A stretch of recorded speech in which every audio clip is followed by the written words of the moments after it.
Gardaí are warning tourists to have their wits about them at Dublin's busiest tourist spots. A suspected Roman-style gang, this is as you might find in Rome in Italy, a gang of pickpockets are operating around Dublin's tourist hotbeds. Generally, they operate in pairs and they might join a tour, a walking tour, or they'll hit spots like the Guinness Storehouse around Dame Street or Parliament Street, Dublin Castle, all that kind of historic area. Vincent Jennings, CEO of the Convenience Stores and News Agents Association of Ireland, is going to tell us about his own experience. Vincent, good morning. Good morning. Have you seen these gangs in operation? Well, no, I don't have a shop in Dublin, but I am aware of it from our members of the Convenience Stores News Agents Association, and they would frequently have people coming into the shop looking to see how they would make reports about robberies that would have happened, about pickpocketing. And one of the difficulties, of course, is that there aren't sufficient Gardaí on the street. Well, when I say of course, it's my contention that there aren't sufficient Gardaí on the street that would act as a deterrent and would be there to report.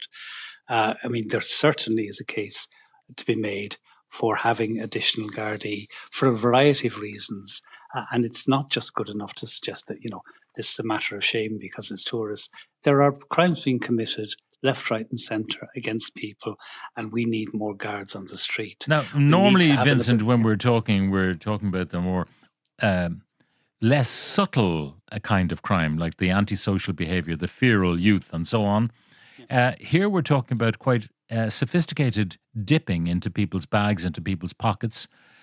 So is it an Irish Fagin who's in charge of this, or are these people coming in from Europe? No, it's not. No, these are, to be perfectly honest with you, my suspicion would be that these are welfare tourists and that they're here, they're supplementing their income by way of increasing their dip from all kinds of both shoplifting and pickpocketing, and returning back to Eastern Europe and to Italy and France, where they've emanated. I mean, they're most certainly not Irish born and Irish.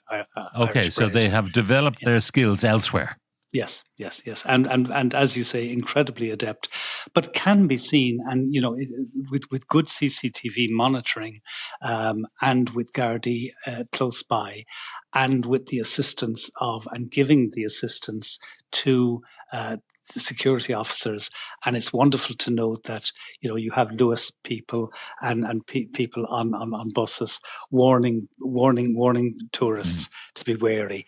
You do need to have a coordinated approach. It's a small matter. I mean, Ireland is not recognised as being a pickpocketing capital, unlike, unfortunately, Rome and Paris. Yeah, but not yet.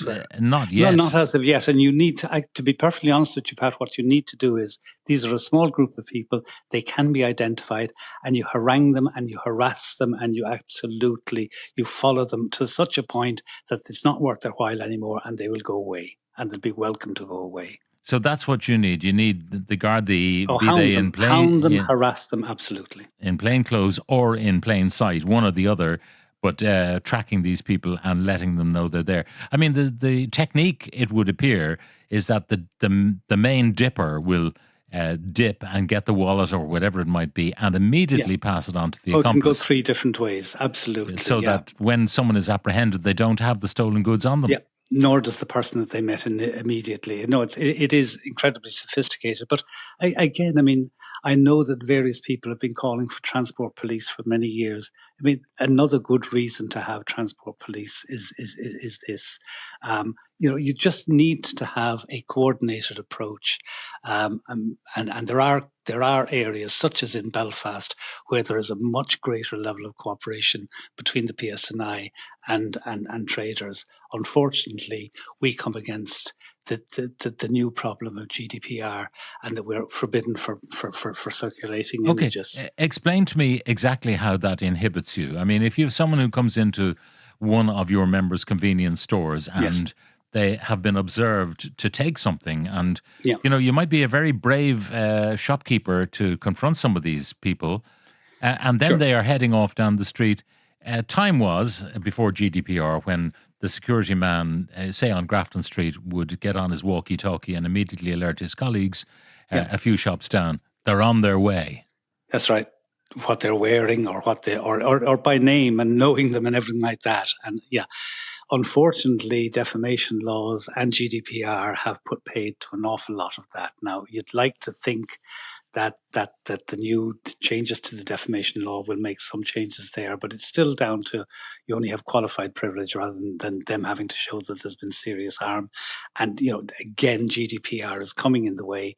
We're protecting criminals and people who are professional claimants rather than protecting society. And yet, when you get someone who's wrongly accused leaving a store, the alarm goes off, and it turns out that the garment in question hasn't had the tag removed, even though you've got the receipt to show that you've paid for it. And people might be suing for embarrassment so caused.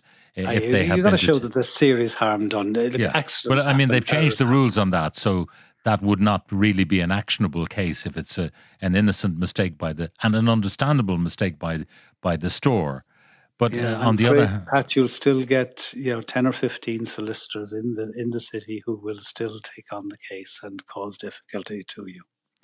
You're suggesting that the solicitors as a body are short of ethics? Some of them would be, yeah. Yeah, it's extraordinary that the people who are officers of the court might be judged by the general public to be a bit shy on the ethical front and defending the indefensible. But there you go.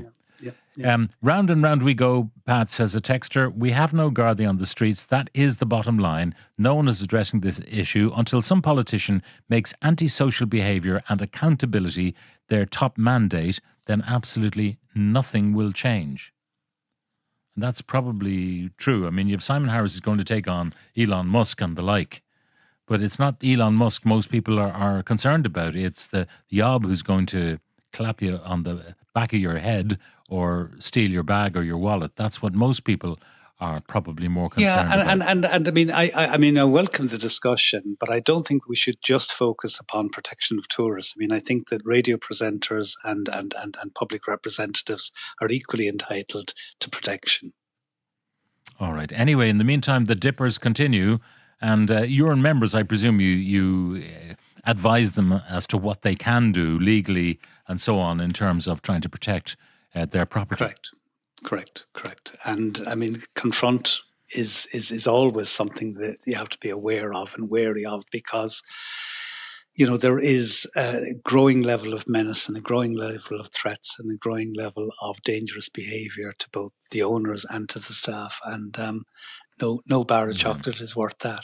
And by the way, the Gardaí, whether it's informal or formal, they won't come to visit you for really petty crime. If someone takes 4 sandwiches and a few soft drinks, which can affect the profitability of some enterprise, they don't want to know. If they rob you with a gun and take the contents of your cash register, they may well arrive, because that's... Yeah, I wouldn't...